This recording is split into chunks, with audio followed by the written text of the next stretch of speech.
Welcome to the 21st Annual Night of a Thousand Stars, a celebration of libraries and reading. Before we start the festivities, once again, please look at the back of your program. It talks about how wonderful the Friends of the Library are, and they really are, and they make our library so unique and special. A wonderful group, well worth joining. To propel us into a celebratory mood, we're going to start things off with some music provided by What's on Tap. I made a dreadful mistake on the posters and said we were going to be entertained by Straight No Chaser, who I had recently seen on a special on PBS. I don't drink, and I guess I mixed up the bar terms. What's on Tap, Straight No Chaser. I apologize. Anyway, hit it, girls. Start us off.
It's a group of about 40 women, and we sing a cappella barbershop harmony. We rehearse every Wednesday evening right next door at the First Church.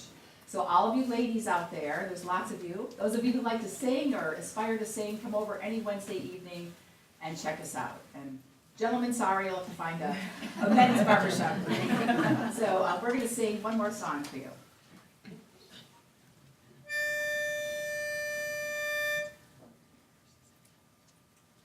Can't buy me love, can't buy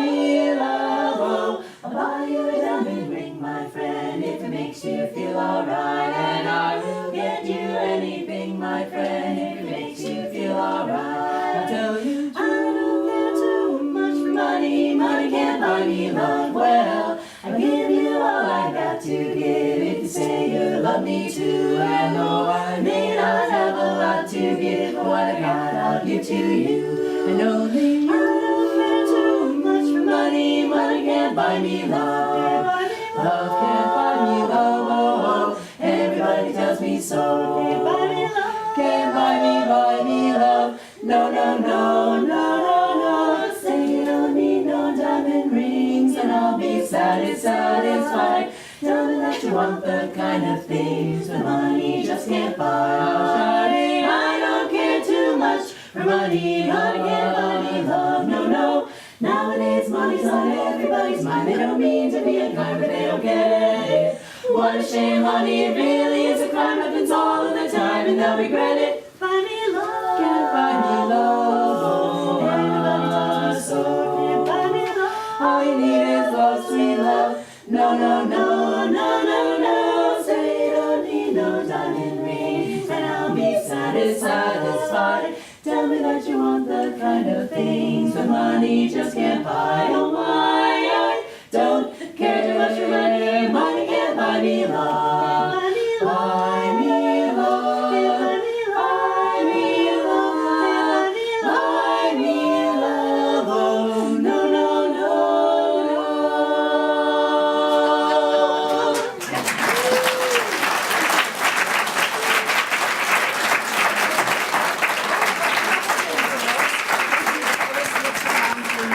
What's on tap, everyone? I can't believe you asked that question. I'm sorry, she just asked what's around our necks, which we chose to wear. We were just in a regional competition. Our chorus competes regionally and sometimes internationally. So it was in Springfield last weekend, and we came in third place.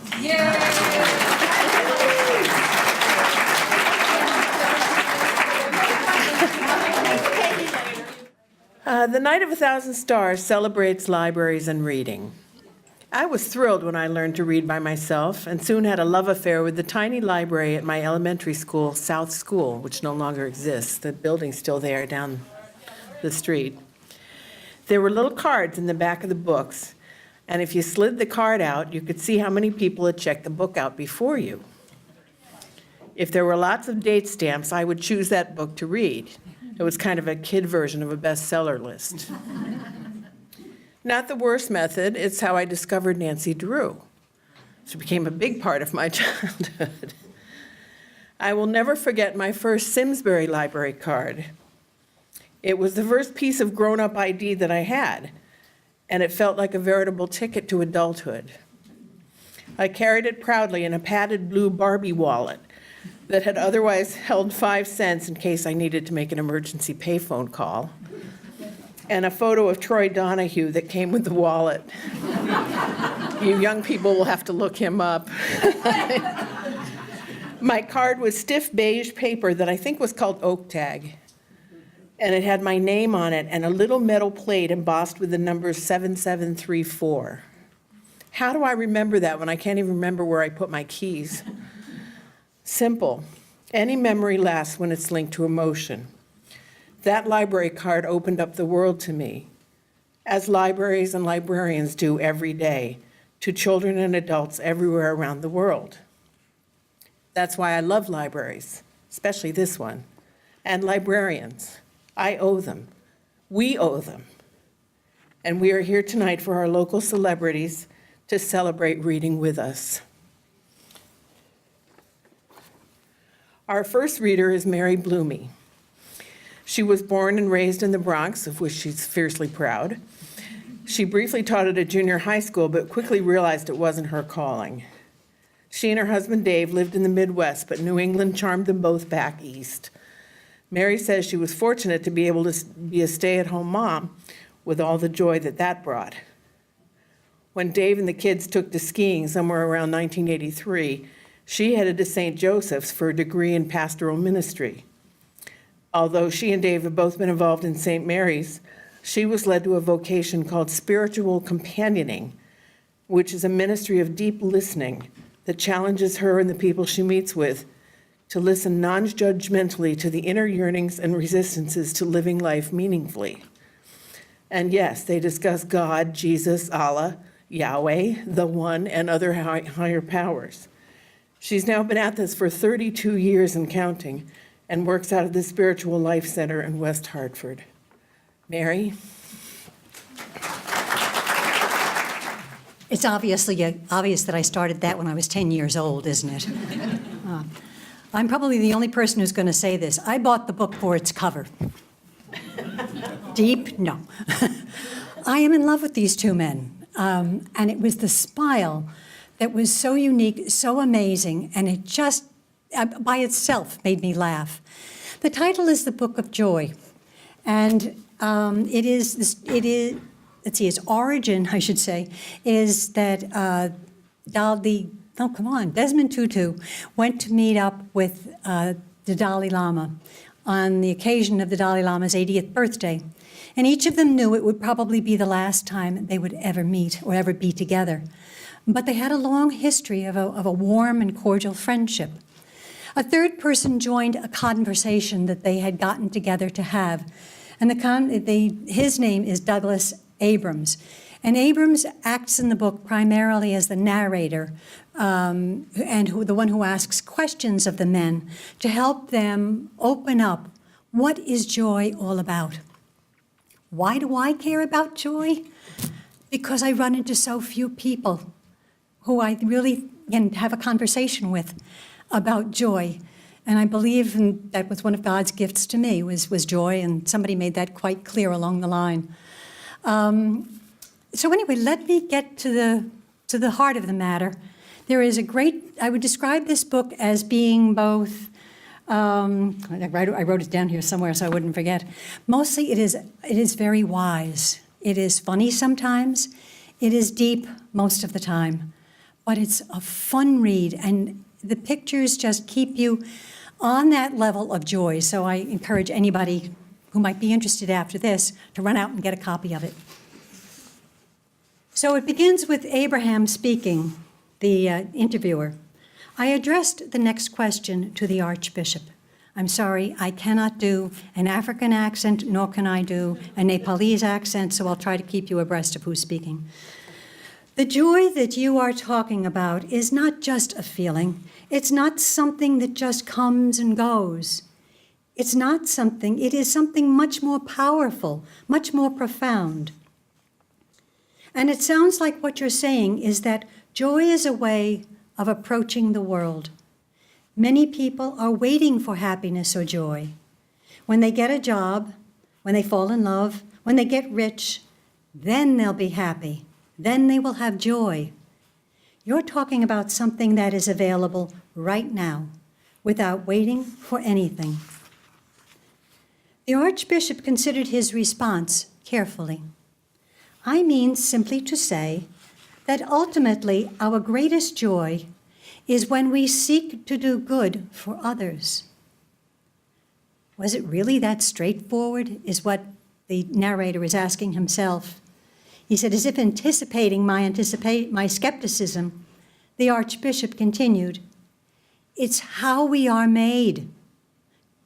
I mean, we're wired to be compassionate. We are wired to be caring for the other and generous to one another. We shrivel when we are not able to interact. I mean, that is part of the reason why solitary confinement is such a horrendous punishment. We depend on the other in order for us to be fully who we are.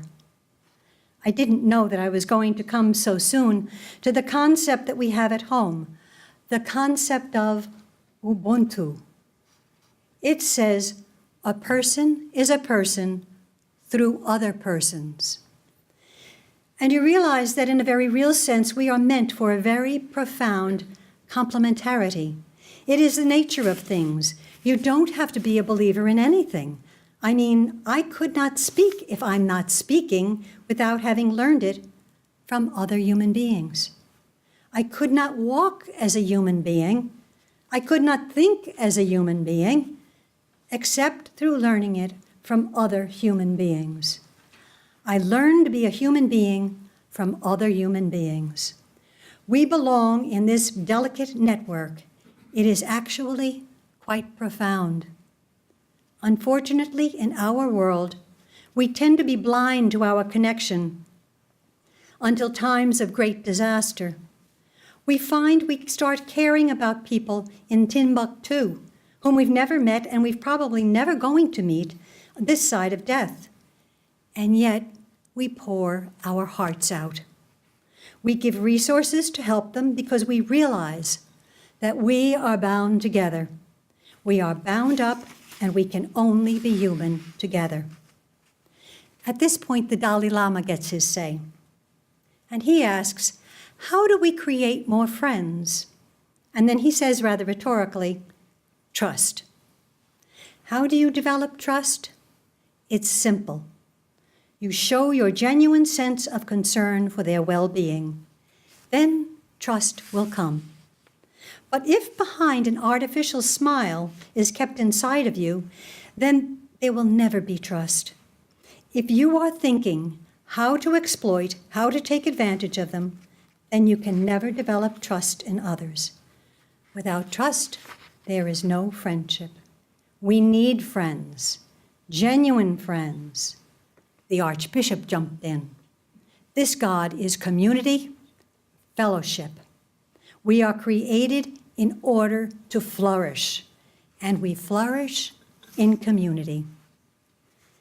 The narrator again pipes up, and he says, some might wonder what our own joy has to do with countering injustice and inequality. What does our happiness have to do with addressing the suffering in the world? In short, the more we heal our own pain, the more we can turn to the pain of others. But in a surprising way, what the Archbishop and the Dalai Lama were saying is that the way we heal our own pain is actually by turning to the pain of others. It is a virtuous cycle. The more we turn toward others, the more joy we experience. And the more joy we experience, the more we can bring joy to others.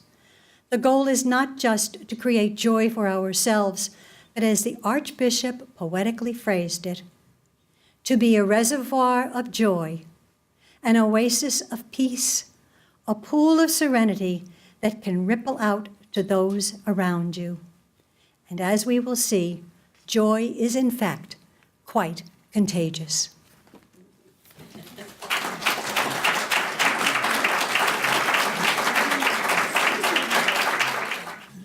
My lifetime friend Betsy, people who have been coming for years have heard me talking about her every year. She has a beloved grandson who had his first day at Sunday school. And at Sunday dinner at her house, he said he had a question about what he'd learned. He said, the teacher was reading the Bible to us, all about the children of Israel building the temple, the children of Israel crossing the Red Sea, the children of Israel making sacrifices. Grandma, didn't the grown-ups do anything?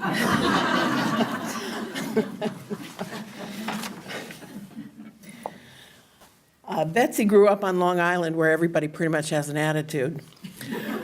Her mom was a dynamo who emigrated from Israel. She was a little bitty thing and always polite, and she didn't suffer fools gladly. Once during a parent-teacher conference, an arrogant junior high school teacher made a kind of a snide remark about her accented English. She didn't get upset. She just smiled politely as she delivered this punch to his inflated ego. I'm so sorry. Sometimes I get English pronunciation mixed up with the other 6 languages I speak. She became a U.S. citizen and was a pillar of the community. And speaking of pillars of the community, our next reader, Chip Houlihan, is a lawyer who's practiced in Simsbury for 25 years, counseling businesses and families in business, real estate, and estate planning. He was a founder of the Talcott Mountain Music Festival and served as its chairman for 2 seasons. He has served on the executive committee of the Hartford Symphony and has worked on the Planning, Zoning, and Economic Development Commissions in Simsbury. And if that wasn't enough, he was president of the Simsbury Chamber of Commerce for years. Chip.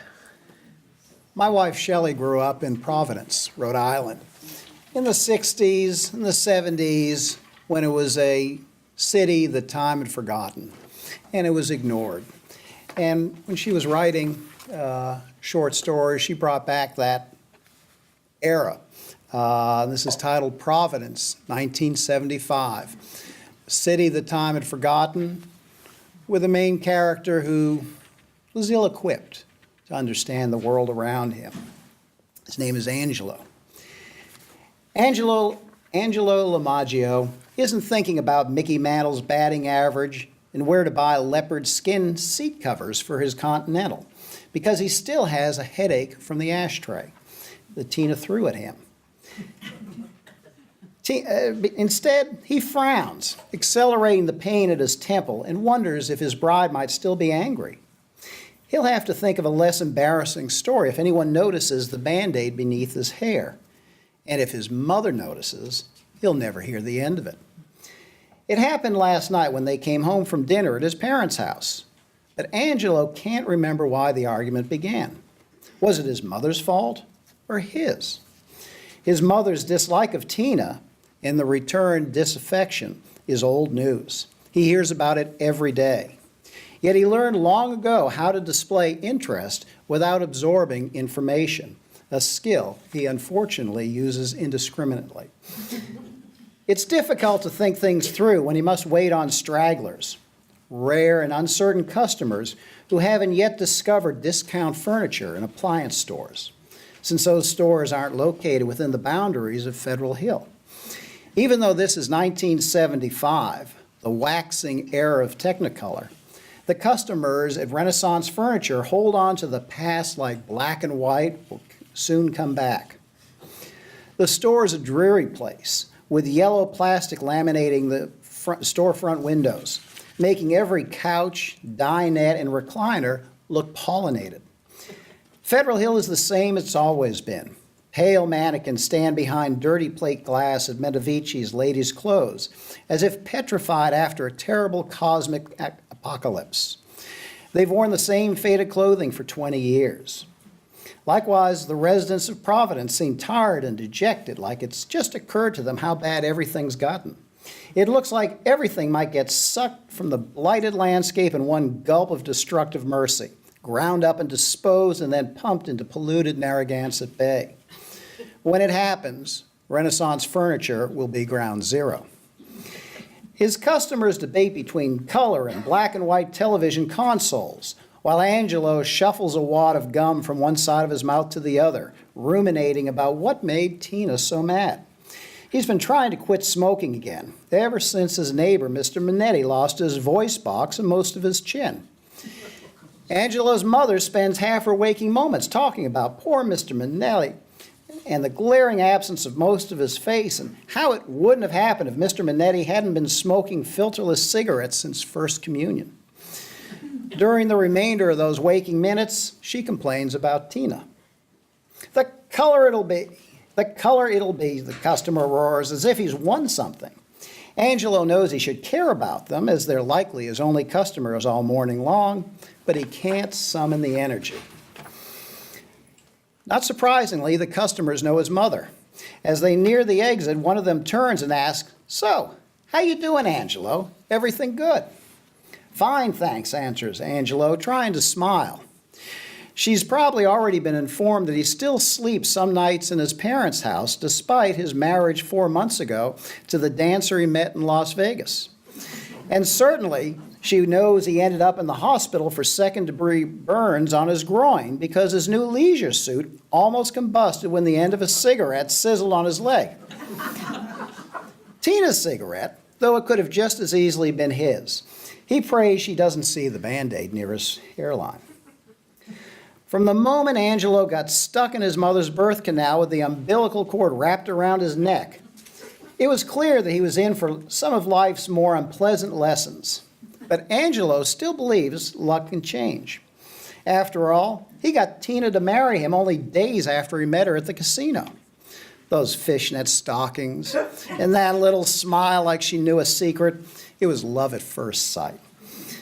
As soon as the customers bustle off and Angelo sinks into the recliner, the bell over the door jingles and in walks his bride. The clicking of her high heels precedes the insistence of her perfume and the expression of rancor on her face. "For Christ's sake, doesn't anybody in Federal Hill know how to do a perm?"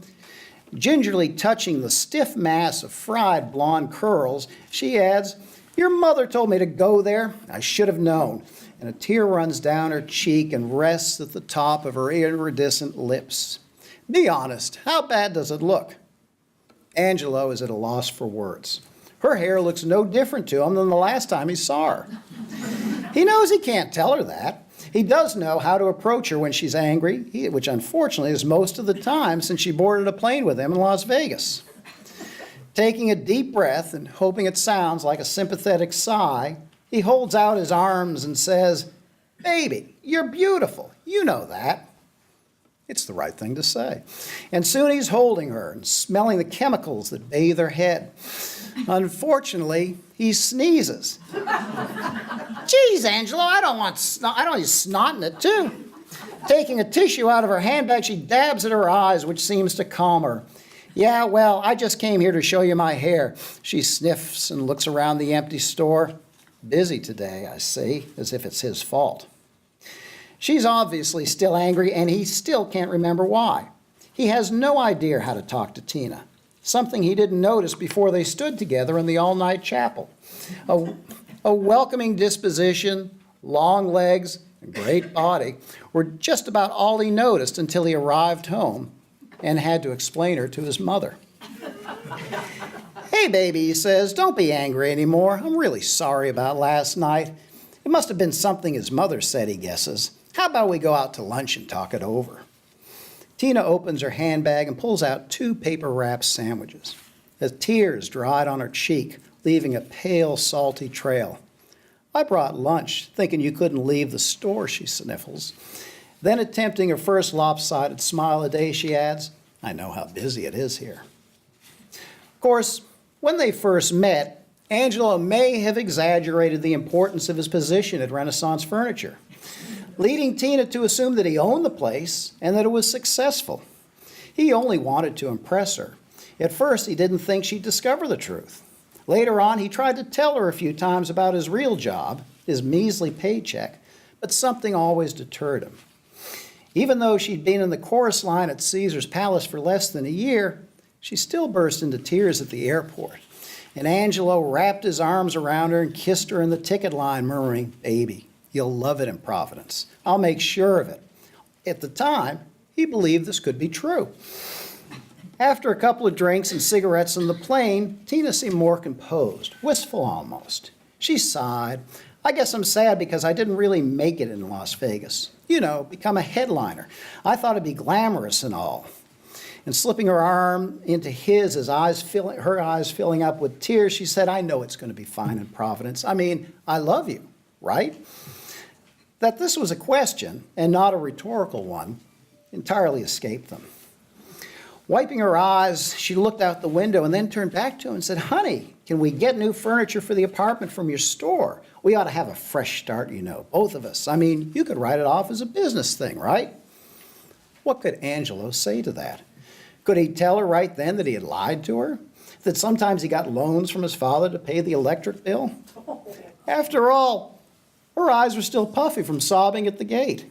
"Yeah, sure," he replied. "I'll do what I can." He tried to smile, but it didn't come out the way he wanted. "What do you mean? You can do anything. It's your store, right?" Sitting in his chair, he cleared his throat and replied, "That's true."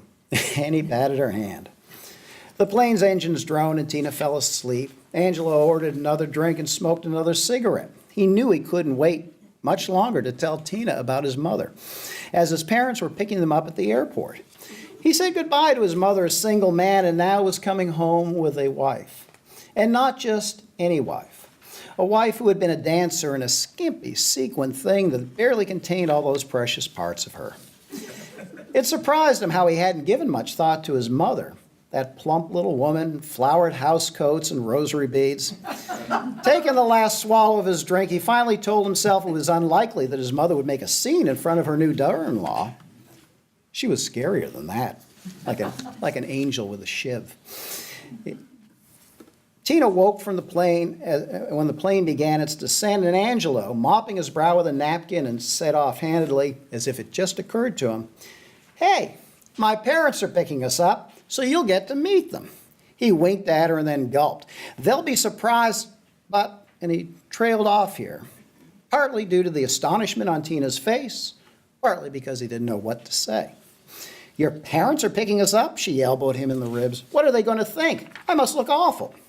Taking out a compact, she peered in the little mirror and started applying makeup hurriedly. Then, freezing her arm in midair, the cosmetic puff pointed toward her nose. "Wait a minute, Angelo, you haven't told them about me," she almost shrieked. In that instant, as she stared at him wide-eyed, mouth agape, Angelo panicked. What had possessed him?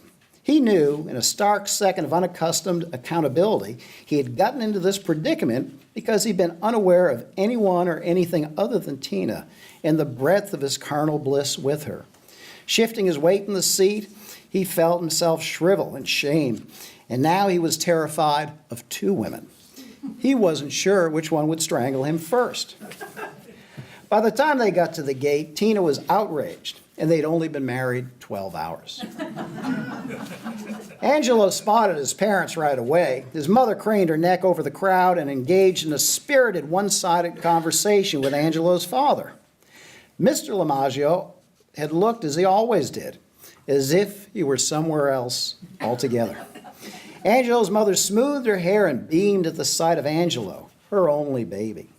There were hugs, and then a startled side eye at the little blonde in the tight pink shirt and platform shoes, who was not just another passenger on the plane, but a brand new member of the family. Mrs. LiMaggio's eyes became unusually large and dark. Her mouth opened with a wail, and as one hand clutched at her chest and the other rose above her head, she fell to the ground with a thud. Angelo's father managed a "nice to meet you," a phrase he wouldn't have elaborated on in even less trying times, as he married a woman who would forever speak for him, morning, noon, and night. A woman now blissfully speechless on the linoleum. Maybe Tina isn't too upset with Angelo anymore. She bought sandwiches at his favorite Italian deli, even though she tells him it looks like the meat slicers haven't been cleaned since it opened in 1924. They haven't spoken much during lunch, but Angelo's never a big talker when there's capicola and provolone in front of him. Gingerly touching the throbbing place on his forehead, he takes the last bite of his grinder. "Your head hurts?" she asked, the edges of her lips curling up. "I didn't know I had such a good arm." "You've got a great arm, baby. The Red Sox could use you." Tina looks at the hissing fluorescent overhead light and squints at the glare. Then she turns back to Angelo. Her eyes are full, her cheeks are flushed. "I'm sorry I threw it at you." Grasping her arm and pulling her towards him, he sets her down gently on his lap. She's warm and soft in all the right places. "Don't worry about it," he says, still not remembering what got her so upset. He kisses her gently and touches her cheek. "Your hair looks good today, baby." She pats her curls as if they might break. "Yeah, well, I try." The end. Years ago, I met a remarkable young woman who I noticed was upbeat and kind to everyone, no matter how hectic her day was. You could tell she was choosing the bright side of any situation. She worked at Chili's, and I found myself making up reasons to go there for lunch, because I like to be around smart, competent people who are genuinely nice as well. And I was not alone. There developed a regular lunch crowd who all got to know each other through our next reader, Sarah Lamb. Sarah was born in LeGrand, Oregon, and moved to Granby as a child. She went to Loomis Chaffee and got a bachelor's in social work from Rhode Island College. I can attest that she put that degree to good use, as she ran the bar area in Chili's every Monday through Thursday for years. Fridays are reserved for volunteer work at Fish, a food pantry in Torrington, where she now lives. She recently left Chili's for At the Corner on the Green in Litchfield, which is a wonderful place, by the way. Sarah has a beautiful 9-year-old son, Brandon, is a committed vegetarian, and her family and friends mean the world to her. Sarah. Thank you.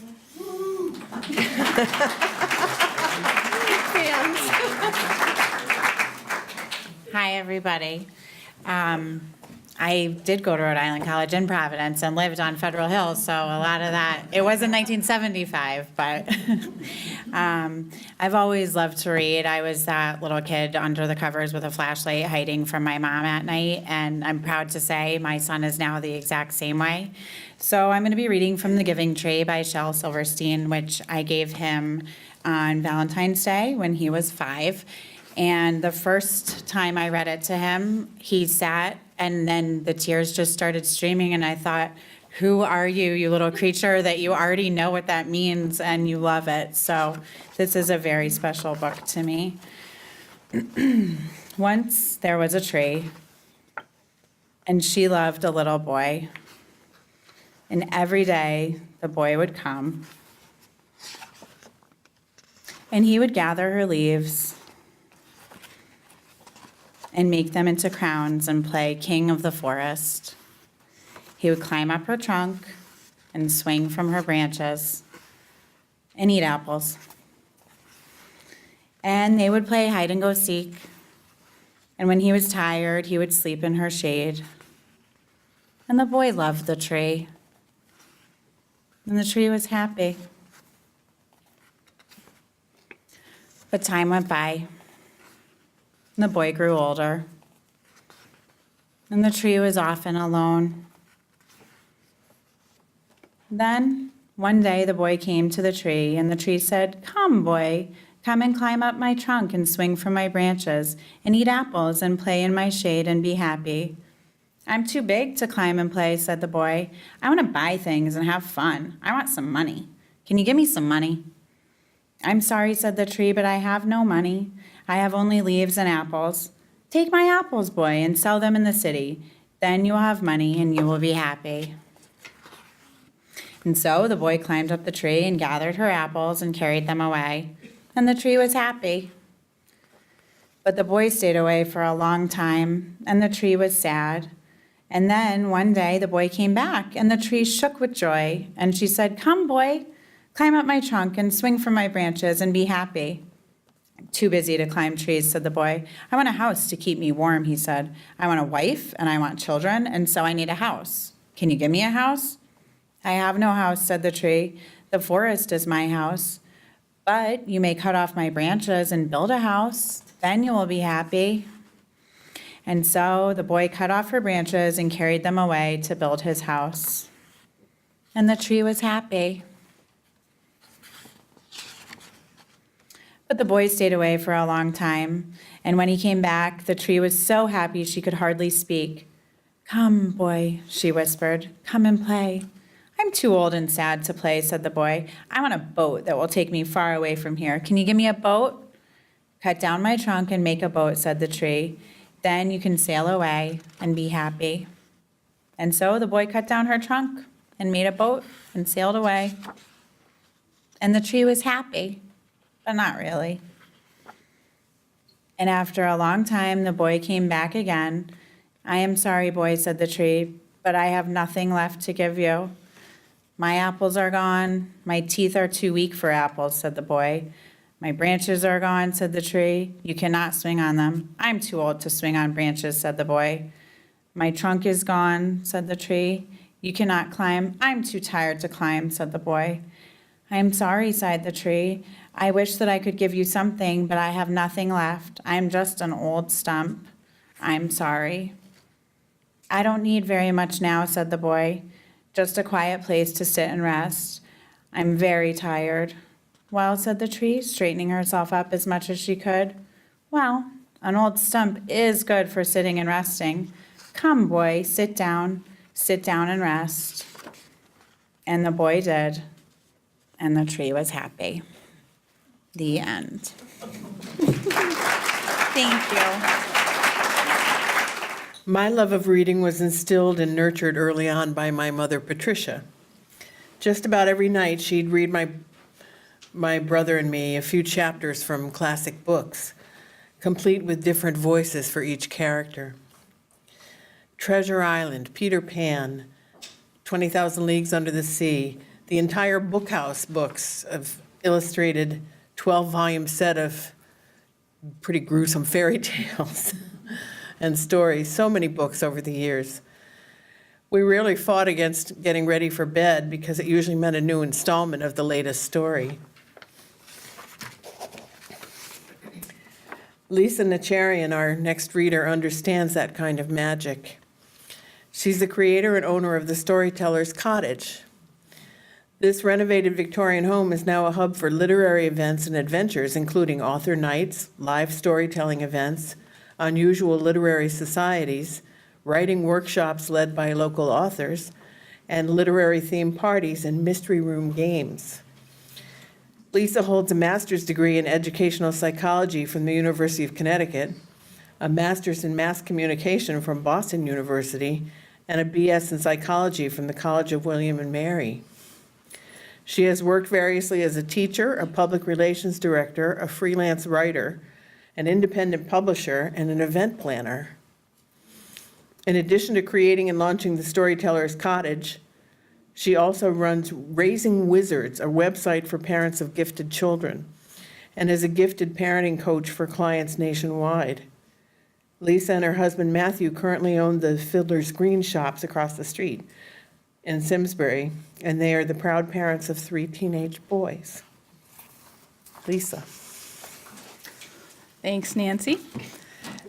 So, as she mentioned, I just launched the Storyteller's Cottage, which is right down the street, and we try to celebrate literary events and adventures. So today, I've chosen a book called The Adventurer's Guide to Successful Escapes, which really embodies that feeling of unlimited possibility that your imagination can bring you when you read. So I grew up as that nerdy kid who would rather read than do anything else, and my mother would say, "You have to put down the book and go outside." And I would say, why would I want to go outside where I can go anywhere with a book?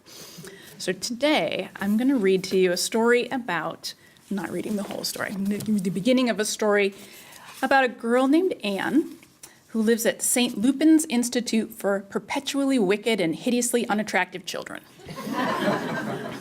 She's an orphan, and the only way you can leave this orphanage is to get adopted, which no one has ever done in the last 13 years. To become 13 years old and leave on a ship that comes once a year, or to be selected for a quest, which so far she has not been. Anne was leaving St. Lupin's. At some point that day, a cargo ship would make its annual stop at the orphanage to drop off a year's supply of dehydrated gruel powder, and any orphan with a passenger ticket would then be allowed to board and leave with the departing ship. Since the government cut off its orphan tax credit at age 13, the matron was only too eager to get rid of children she could no longer exploit. The ship was scheduled to depart at exactly 10 minutes past midnight, which was technically tomorrow, which was Anne's birthday, meaning she would be eligible to receive a ticket. So in less than a day, she would walk through St. Lupin's gates for the last time.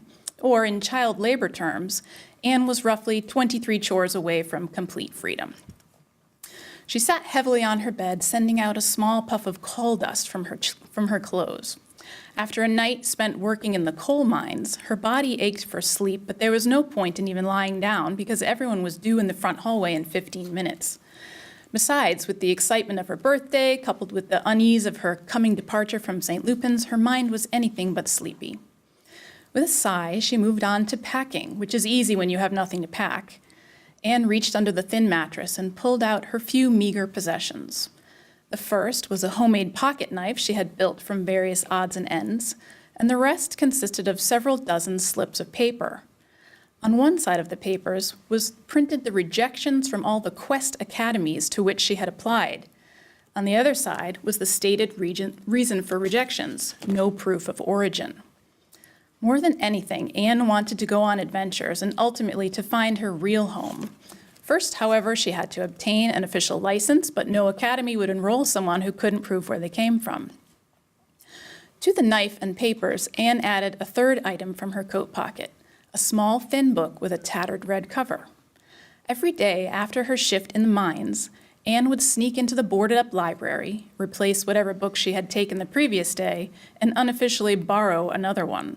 She had read hundreds of stories this way, tales of nobles, tales of pirates, tales of knights, and sometimes tales of noble pirate knights. One book had even contained a story about an accountant, which hadn't been very exciting, but it did help Anne understand how feeding orphans cheap food qualified as a tax deduction for St. Lupin's. "What are you doing?" asked a sleepy voice that came from a blanketed lump next to her. "New book," said Anne. The lump rolled over and revealed itself to be a person, a pale girl with light blue eyes and tangles of dirty red hair. The girl's name was Penelope. She had already turned 13 and was a full head taller than Anne. How anyone eating only gruel could still have such broad shoulders was beyond Anne's comprehension. "What's this one about?" Penelope asked eagerly, staring at the book in Anne's hand. She loved fairy tales, especially those containing knights wielding swords and riding around on horses and stabbing things with them. That is, stabbing things with the swords, not with the horses, although she no doubt would have enjoyed those stories as well. Anne read the title of her book out loud, The Adventurer's Guide to Getting Your First Job. That's a weird title for a story. Well, since we're leaving, I figured we could use something more in the way of practical advice, and this sounded promising. Anne opened to the first page and frowned. "What's wrong?" asked Penelope. "There's only one sentence. It says, 'Keep in mind, most entry-level positions for orphans involve a barn and a shovel.'" She flipped through the rest of the book, but all the other pages were blank. "That's all there is." "Well, that advice stinks," said Penelope, "and forget entry level. I'm skipping the barns and the shovels, and I'm going straight to rescuing some prince from a dragon and buying a castle with a tall tower." Okay. So, in the interest of time, I'm going to summarize a little bit so we can get to the good part. They go downstairs, and there's a robot there who's going to give them all their tickets to this boat that's leaving that night. So a boy with coal-streaked blonde hair opened the front door, and an 8-foot-tall, hollow suit of armor tromped inside. It had a helmet with a ring of spikes around the bottom and an overly large torso that made it look like a barrel, albeit one with arms and legs and bearing a long sword. Still, no one screamed or fled or fainted. If anything, there was an undercurrent of anticipation not typically reserved for well-armed barrels. The Iron Knight didn't speak, which wasn't surprising, since to the best of Anne's recollection, none of them ever had. In one hand, it held a stack of papers, the passenger tickets.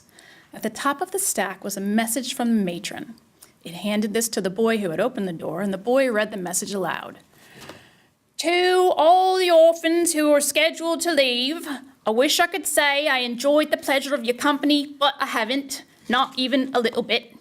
And in truth, I don't actually wish I could say it. That was a lie. Also, you still owe me one more day of chores, so stop standing around and get to work. Most sincerely, not yours, the matron. P.S. Also, good riddance." The Iron Knight handed the boy a second piece of paper, this year's roster, and the boy began calling out names in alphabetical order. As each person's name was called, they stepped forward to receive their ticket. Everyone continued shuffling forward as more names were called, and soon there were only 5 orphans remaining, then 2, then Anne was by herself.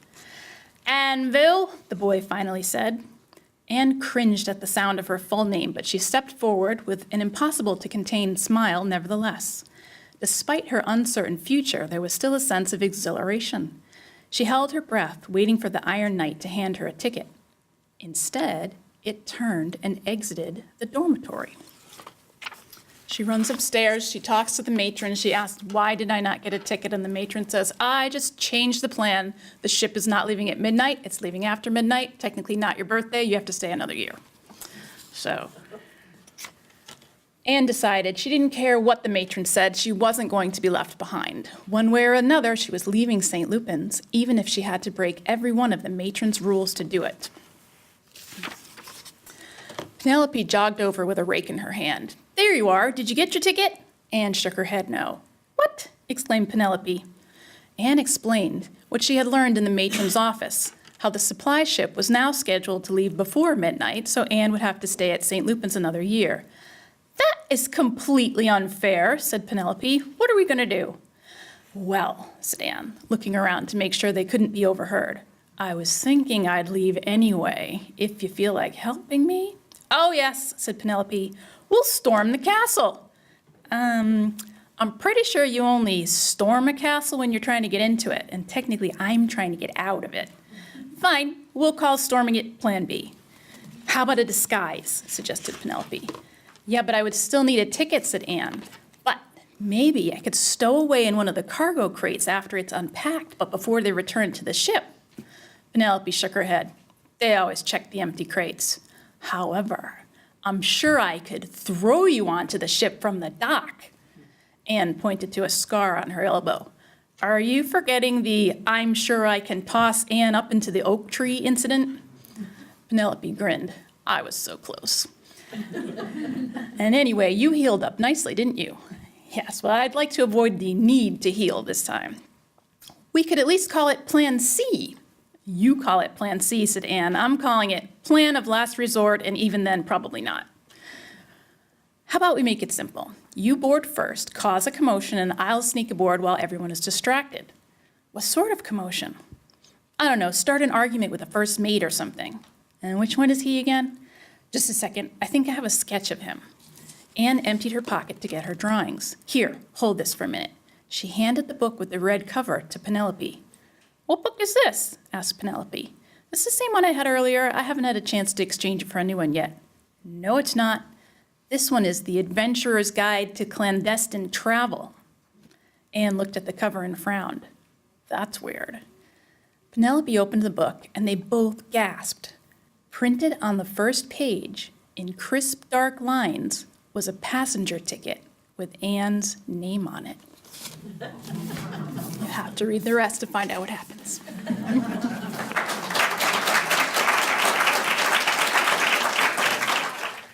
As adults, a lot of people, especially women, don't often allow themselves to get excited about new prospects, either romantic or professional. We say, oh, it'll probably be nothing, or I'm not getting my hopes up or anything. Common wisdom says, keep your expectations low and you'll always be pleasantly surprised. But at what cost? What does a life of low expectations feel like? Surprisingly unpleasant.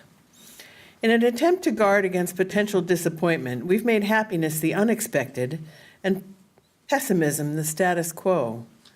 Are we safer for it, stronger, braver? I'm starting to think that if you steel yourself against every blow, your armor just weighs you down. When does anticipating the worst slide into precipitating the worst? I think we should seize happiness wherever we can get it. It's worth the risk. Failure is an event, not a definition. We can put it behind us and go on our way and be open to the next person or event that gets our blood pumping. Joy matters, and anyone who has ever watched the Fox Channel sports knows that our next reader knows all about that. Even his answering machine is cheerful. Bob Rumbold came home to Connecticut to join the Fox 61 family in 1995. A Windsor Locks native, Bob loves covering his favorite subject, sports, on his home turf. Prior to returning to the Nutmeg State, Bob was a sportscaster at WWLP-TV in Springfield, Massachusetts. He was also a sportscaster at WKHT-AM in Manchester. Before that, Bob was sports director at WHWH-AM in Princeton, New Jersey, where I moved from to come back to Connecticut. Bob began his college career at Emerson College, where he played basketball and baseball. He ended up getting his degree in physical education from Southern Connecticut State University. Over the years, Bob has won a number of Associated Press awards, including one for enterprise reporting called Dangerous Bats. Bob has covered Final Fours, the World Series, the NFL playoffs, and the Stanley Cup finals. But he has just as much fun covering local college, high school, and youth sports. These days, Bob, his wife Kathy, and daughter Julie call Simsbury home. Bob's other daughter Diane lives in the Philadelphia area with her husband Eric and Bob's grandson Sean. Bob. I should have made that shorter, you know what I'm saying? Who needs to read all that? All right. Yeah, who needs a mic? Okay, so basically, thank you, Sarah. Sarah, you did a fine job reading, wrote me into this. She said, sure, Bob will do it. All right. There you are. Yeah. So now it's decide what to do. Well, you know, I looked on my bookshelf and, well, you know, I'm a sports guy. What am I going to read? You know, great prose. I guess I could read that. or something else, maybe something regarding sports or broadcasting or whatever. So my wife Kathy was in the back there. Yeah, she's hiding. Never mind. She said, you know, you gave me that book a few years ago on Carl Yastrzemski, okay? And I thought, you know, that's kind of neat. And the interesting aspects of it, as I knock this, are the relationship between his dad and himself. And it was a great one. Not everybody has that. You're lucky to have it. I did, okay? And he did. He's a good old boy from Long Island who always wanted to be a Yankee. Mm-hmm. Where does he end up? 23 years in the major leagues with the Red Sox, right? So he wrote this book. Wrote the book. Are you kidding me? Carl talked to somebody and told him all these stories, and that guy wrote it down, and probably something like I do. Yeah, I'll write a book, sure, if I can just dictate it to you, and then you write all the great stuff, and we'll go from there. So without further ado, I'm basically it's called picking and choosing. I picked my spots because we're going to sort of tell you how Dad related to him and how he kind of kept things going, and then how Carl ended up not being a Yankee and ended up being a Red Sox, and how Father Joe helped out. That's right. So there are three people in this one. Carl, his dad, Senior, and Father Joe. We'll get to Father Joe in a minute. All right, so playing the part of all three is me. So, and I also get to play Frank Cressetti, so I get to talk like that. Okay, so we'll start with Dad. The premise of it is Dad kept, he's older than his son by a lot, so he kept this team together, a baseball team, so they'd all play, so they'd be able to play together, for the longest time. All right, so here's a question. One of his old friends says, how's Yastrzemski doing? Great, he's hitting .460 and the old man's hitting .480. Hey, Bot, says Murphy, are you sure you're watching the right Yastrzemski? Anyone could see that Dad was holding the White Eagles together with athletic tape and willpower. It was getting harder and harder to round up those uncles and cousins every Sunday. When they started the team, all the guys were a lot younger, still full of competitive fire. Now they're in their 40s. Farmers who are getting tired of spending their one day off fixing up the overgrown high school field for home games or chasing baseballs through someone else's potato field. Dad's sheer stubbornness is what kept the White Eagles as long as he did. He didn't talk much about it, but it was pretty clear that Dad was keeping the family team alive for me, so that I could get more game experience during the summer so we could play together during the few years we had left together. Well, you know what I'm saying, to play ball. The last year Dad and I played together was '58. The summer I came home for my first year at Notre Dame, I was 18, Dad was 41. We were still the heart of the lineup at Lake Ronkonkoma. People down from Long Island know that. Still turning the double play. I could tell he was getting tired.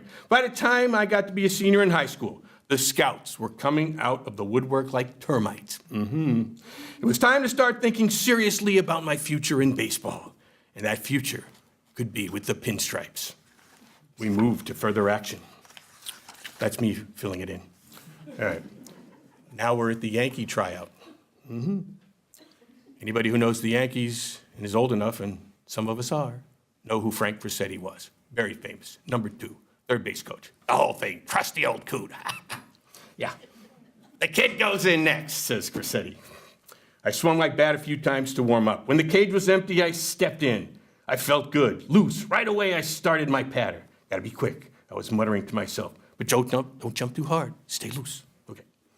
By the 10th pitch, I'd hit 4 homers, and Cressetti cut off the batting practice. I figured they wanted me to show them what I could do in the field. So, grabbed my glove and, oops, Cressetti called me back. That's it, kid. You're done. Go in and get dressed. Ooh. So I go in. Lee McPhail wanted to see me. Well, Lee just happened to be the Yankees' director of player personnel. I met my dad. He'd been watching the tryout from the stands, and McPhail meets us. Carl, would you like to play for the Yankees? Well, if there was one thing in the world that I ever wanted to do, that was it. I wanted to jump out of my chair, yell, sign anything he put in front of me. I'm sitting there and I said, sure, okay. Yeah, that went over well, right? Well, he looked at my dad and he said, We'll give Carl $40,000.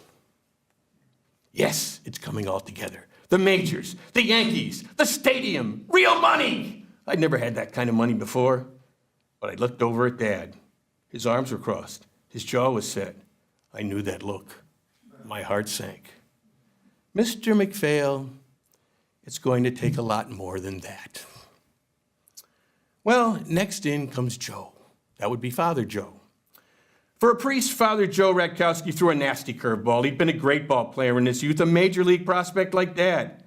But he chose a life in the church instead of one in baseball and ended up becoming our local parish priest. He came to Bridgehampton from Brooklyn, a borough about as wrapped up in its sports team as Green Bay is with the Packers. That's right.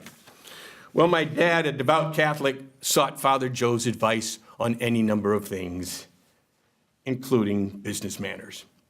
$100,000, Father Joe told my dad. Don't take a penny less. He's worth it. We know it, and they know it. Dad liked hearing that, but he wanted more. See, I was going to college. That's right. Dad had already decided that. He'd never had a chance to. He was a potato farmer. But he wanted to make sure whatever happened with a baseball career, I'd have job prospects when I came out and a college degree. Don't take 40, Carl, he told my dad. Don't even take 80. He's worth 6 figures. That's when this other guy shows up. Ray Garland. He comes to the house. He's a scout for the Yankees. So they're in the house, and he says, $100,000? Are you out of your mind? He snorted. Flips the pen, rolls back in his chair, rolls his eyes. He looks beaten. Oh, he didn't know the half of it. All right, Oops, I'll back it up. Use the mic. You're correct.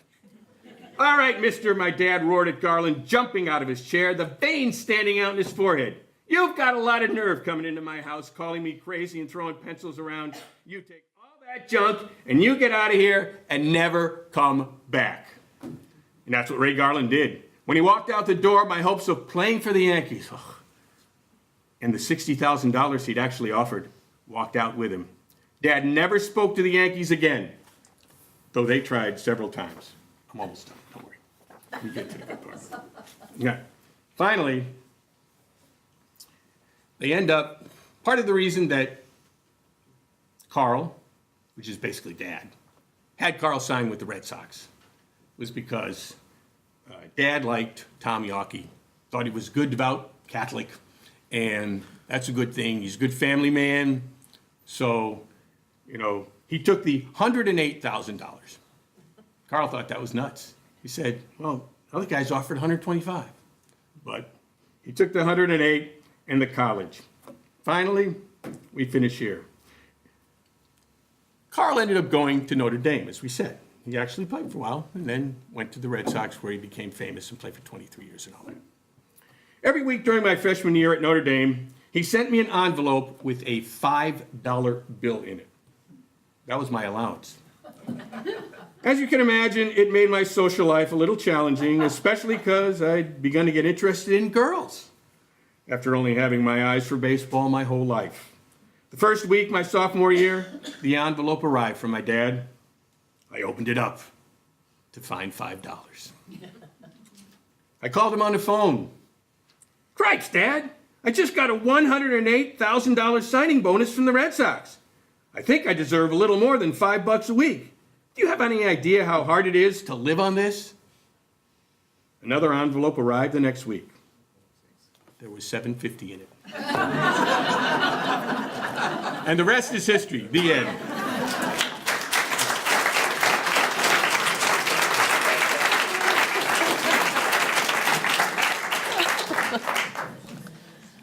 I need the mic. Patriotism is a wonderful thing, but sometimes you wonder what kids are really learning in school. My friend Betsy reported that last month, Peter's teacher pointed to the flag and asked what it was. Peter replied, "It's the flag of my country." Teacher said, "Now tell me the name of the country." And he said proudly, "'Tis of thee."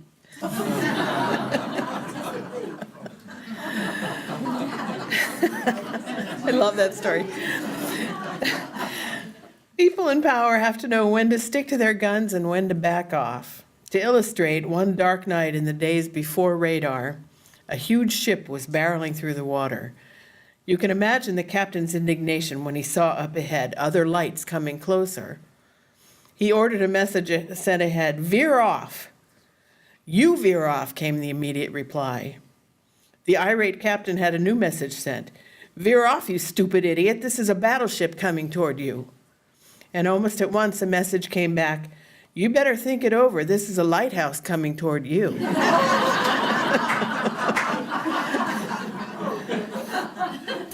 Eric Wellman is our first selectman of Simsbury, Connecticut.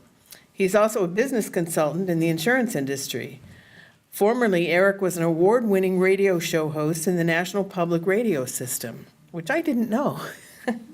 He lives in West Simsbury with his wife, Rachel, and daughter, Jana. Eric?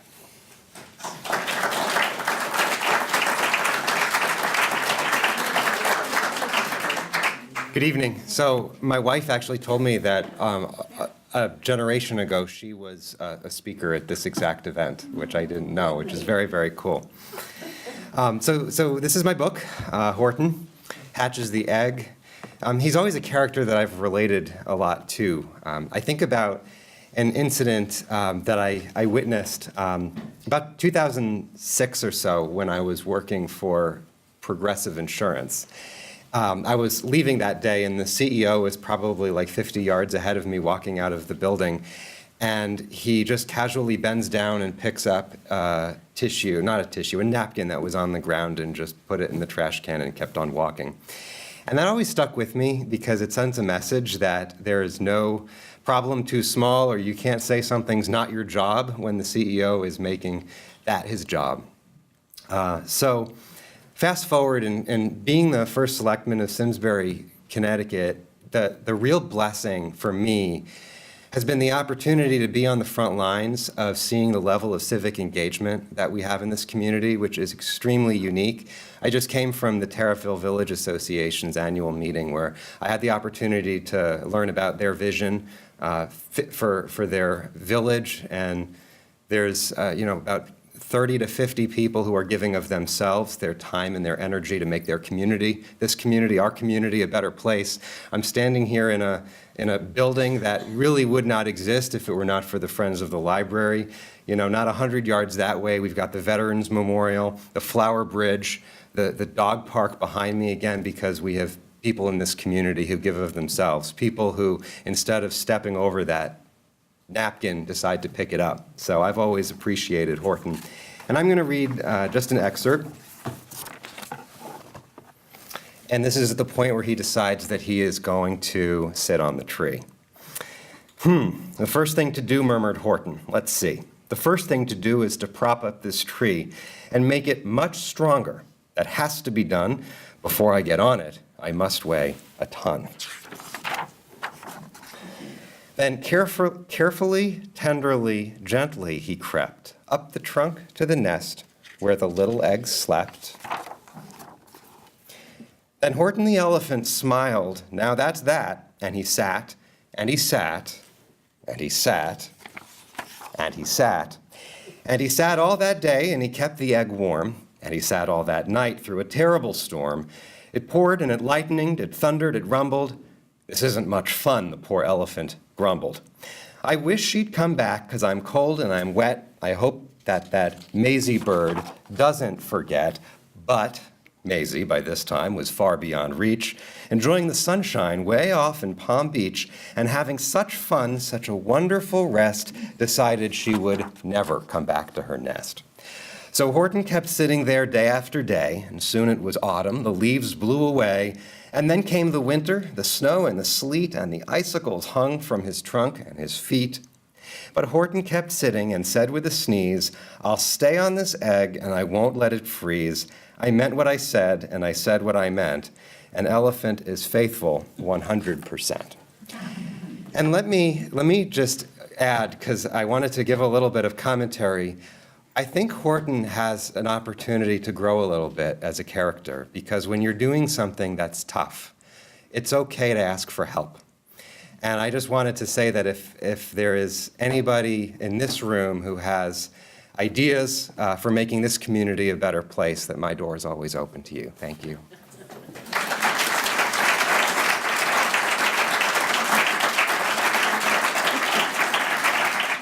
My friend Betsy's grandson, Peter, came home from kindergarten very upset. "What's wrong?" Betsy asked. "At snack time, the teacher told us to eat our graham crackers and then we could read a story." "So," Betsy said, now crying, he wailed, "I ate the graham crackers and I still can't read."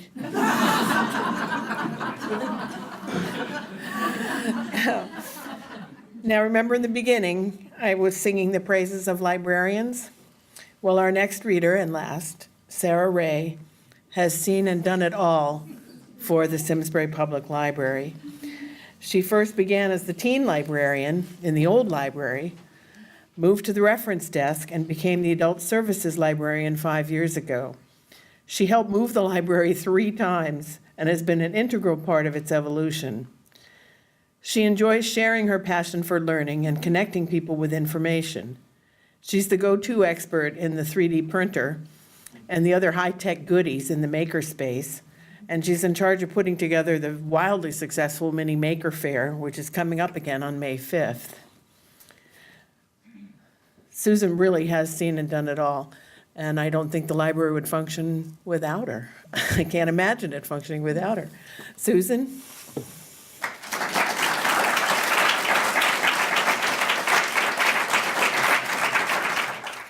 Well, at first I was kind of disappointed when I was following the program and Nancy skipped over me. I know. And then my ego took over and I thought, well, maybe she wanted to save the best for last. And then she assured me very calmly, nah, you just work here. So, and Sarah is not my daughter, so I just want to remind you that. So. The book that I chose to read tonight is a passage from The Hiding Place by Corrie ten Boom. And Corrie lived an amazing life, so I wanted to tell you a little bit about her before I read my passage. Cornelia Corrie ten Boom was born in the Netherlands on April 15th, 1892. She was the youngest child of the ten Booms. She had 2 sisters, Bessie and Nolly, and a brother, William. Her father was a watchmaker, and after the death of her mother, she trained to be a watchmaker, and in 1922 became the first woman licensed as a watchmaker in Holland. In May of 1940, the Germans overran the Netherlands. During the war, the ten Booms' home became the hiding place for many Jews. A secret room no larger than a small closet was built into her bedroom behind a false wall. The space could hold up to 6 people, all of whom had to stand quiet and still. When security sweeps came through the neighborhood, a buzzer in the house would signal danger, allowing the refugees just about a minute to seek sanctuary in the hiding place. The entire ten Boom family became active in the Dutch resistance, risking their lives, saving those hunted by the Gestapo. Corrie became a leader in the movement, overseeing a network of safe houses throughout the country. Through these activities, it was estimated that she saved over 800 Jewish lives. In 1944, a Dutch informant told the Gestapo of the family's activities, and their home was raided. By the end of the day, 35 people, including Corrie's entire family, were arrested. Although the German soldiers searched the house, they did not find the half-dozen Jews safely concealed in the hiding place. The 6 people stayed in the cramped space for nearly 3 days before being rescued by the Dutch resistance. All members of the ten Boom family were imprisoned. Her sister Nolly and brother William were released immediately, but her father died 10 days later. Corrie and her sister Betsy were sent to the Ravensbrück women's concentration camp, where Betsy died in December of 1944. 12 days later, Corrie was released for reasons not completely known. Corrie's story is one of unwavering faith, and that even under the most horrific circumstances, there is always hope. The passage that I've chosen to read tonight describes her release from the concentration camp. And there is some German in there, so bear with me.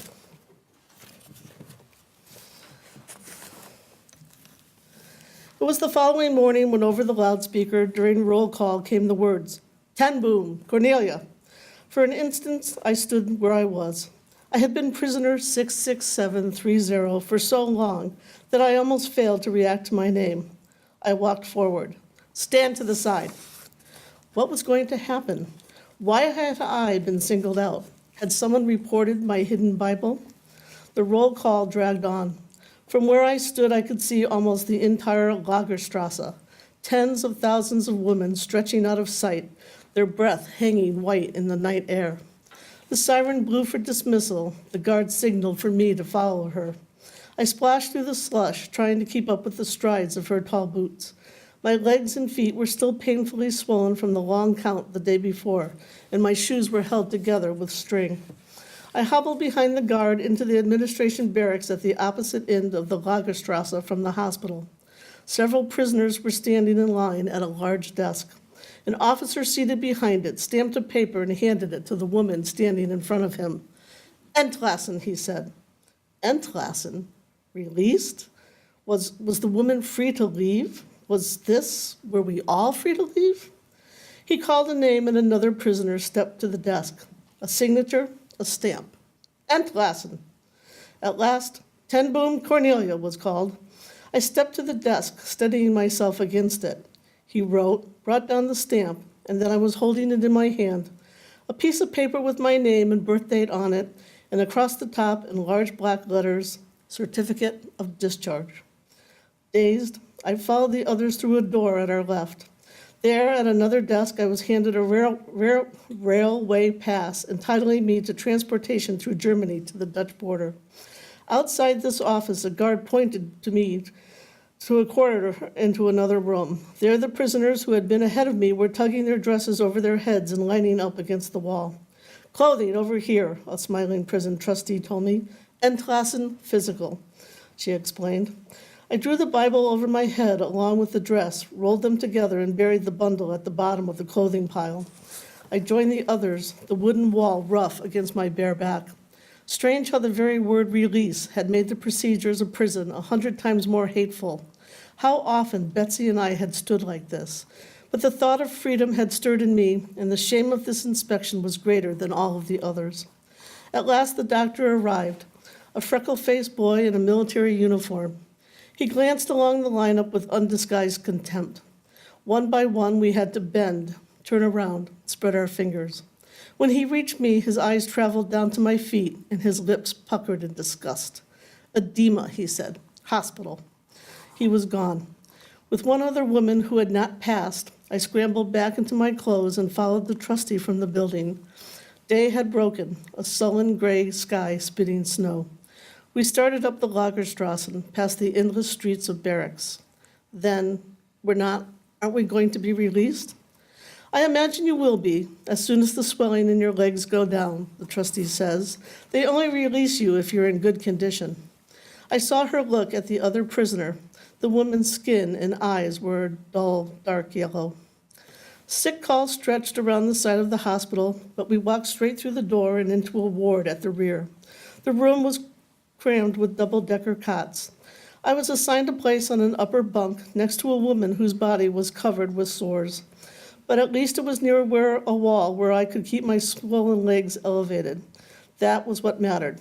Get the swelling down, pass the inspection.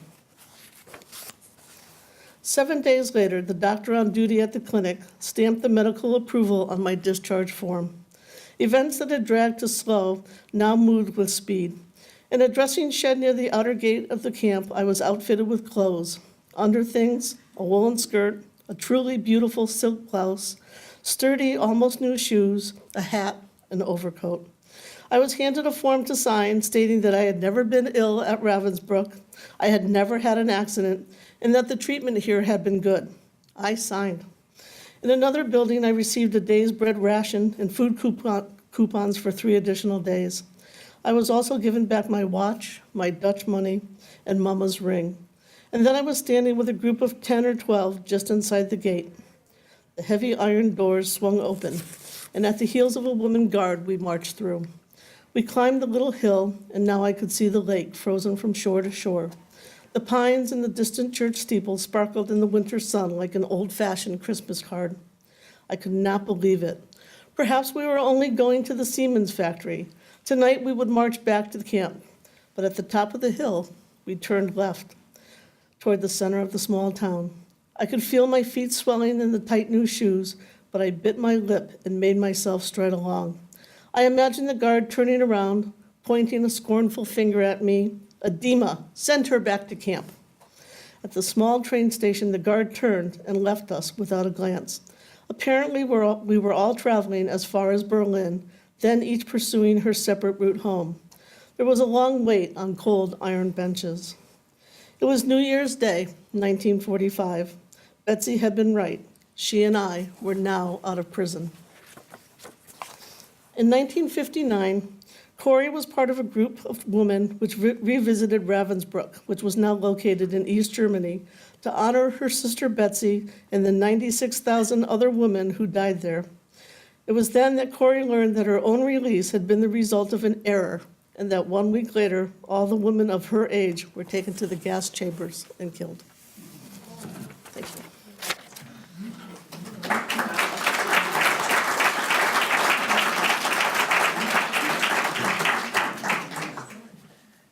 We'll end up with some wonderful news for all us book lovers. This was from the Reader's Digest a couple months ago. Researchers from Spain's University of Santiago found that book readers who reported more than 3 hours of reading each week were 23% less likely to die in the study's 10-year span than their peers who read only magazines. That's our program. Let's hear it for all our terrific stars.